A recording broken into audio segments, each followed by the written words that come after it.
It was the day I would travel to the Andes Mountains. I woke up early that morning and walked to the bus station in Lima, Peru. I felt my bags get bumped a number of times. I figured as long as they didn't take them from me, I would be all right as they were locked. I knew the bumps were an effort to steal what I had. I wasn't as nimble or as quick as I normally am because the bags totaled well over 100 pounds or 45 kilograms. When I arrived to the bus station, I realized those bumps were someone trying with a very sharp knife, probably a machete, to cut open my backpack while it was on my back. They were unable to do that, but they were able to make a couple of cuts. I had chosen the most durable pack I could find. I was shocked that they were able to do what they did. I sat at the bus station for a while, then hopped on the bus with relief, as there were no further incidents. The first few hours of the trip, I didn't see any population centers. Then the bus came to a crossroads, which was in the middle of an agricultural area. There were a fair amount of people, somewhat surprising, in what seemed to be the middle of nowhere. There was a nervous energy among the people. Those on the bus then became nervous. A lady close to me began saying the rosary out loud and without concern of her volume. She was rocking back and forth, nearly panicking. Some others showed concern too. They knew something I didn't. Our bus was stopped. A man came on the bus with a number of leaflets. He was taller than the average male Peruvian. His face and jaw were well defined. The sort of facial features that seemed like a punch could do him no harm. He was of stout build. He began speaking to the entire bus about the suppression of the people by the Peruvian government. He said, "We have to stop this." I was concerned when he got on the bus, knowing this could be extremely dangerous for me. But I was more interested than concerned. I assumed he was a member of one of the revolutionary groups, probably the Shining Path. I had read in the years before I visited that they had murdered more than 50,000, though there are inconsistencies in the numbers. Certainly tens of thousands minimally, or some accounts had them well over 100,000 murders. He walked down the aisle, speaking to people, and when he passed me, he even gave me a warm and welcoming smile, tipping his head toward me in a greeting gesture of both compassion and respect, but saying nothing. He passed out the leaflets to each of us. The leaflet was a continuation of what he had said, but talked about the local lands. He almost had the presence, energy of a holy man. When he spoke, it was with a calm softness. That's not to say I agreed with his agenda or organization, and in fact believe they are far more corrupt and harmful than most corrupt governments. But his presence was confusing. I couldn't figure him out. I watched the man exit the bus. A few steps off, and I heard a gunshot. A single shot. It pierced his temple, and this man immediately fell to the ground. A short time after, I heard someone up front of the bus say, "Está muerto." He's dead. A military sniper must have taken him down. While the man was on the bus, the highway was lit on fire, making it impossible for the bus to continue. I knew that things would get even more interesting, but it was as if I were being teased. We sat for about 45 minutes, and I could hear nothing outside the bus. There were also no words exchanged by those on the bus. There was total silence except for the continuation of what now was 3 or 4 ladies continuing to say the rosary again and again and again. It is eerily etched in my brain, their cadence, their tone. Padre Nuestro, que estás en los cielos, te damos gracias por permitirnos llamarte. Every so often, I could see a silhouette hurriedly crossing the highway, but mostly it was strangely calm. The fire started to die down. Activity began again. Then the shots began. There were a lot. It was automatic rifle fire.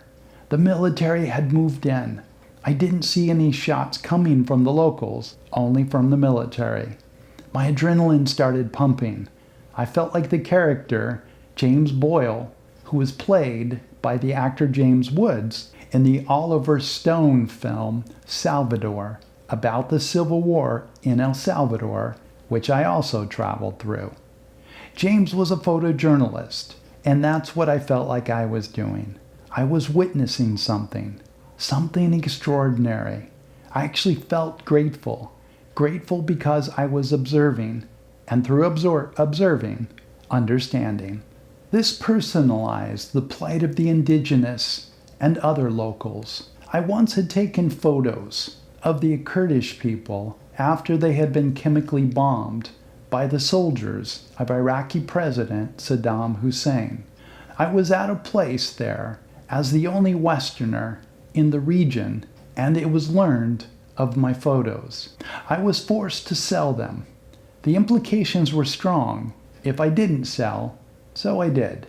But I knew those photos would never appear anywhere, and this story was lost. I feel I had failed the Kurds, a people who I had studied extensively.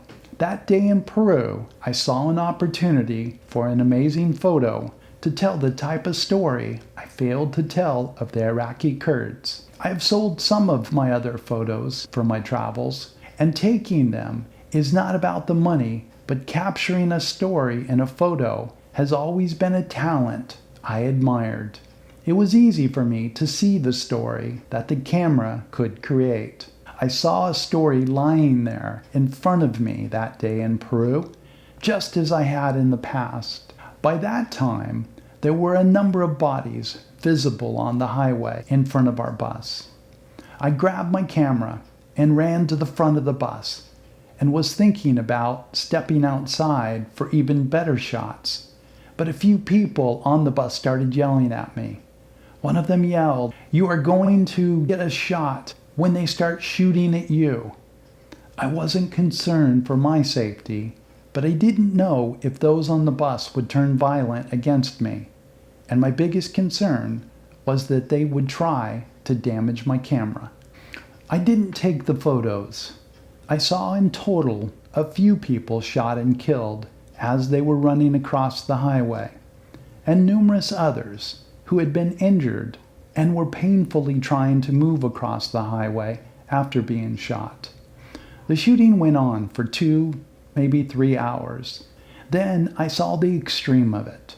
Soldiers walked up and fired upon the bodies which were not dead, lying on the highway and at short range, sometimes placing their rifles against the bodies and shooting.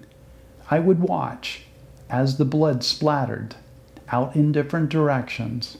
Bodies were being pulled out of the fields and placed on the highway.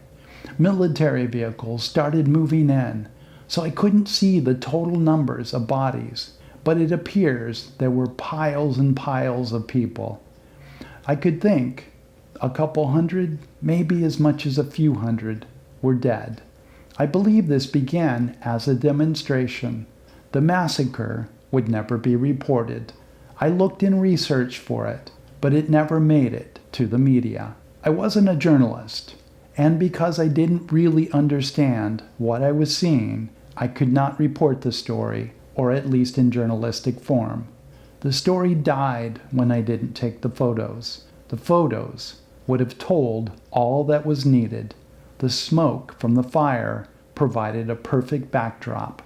The world would have known what happened that day had I taken the photos. I don't know who the people were who were killed. I didn't know if they were revolutionaries or who.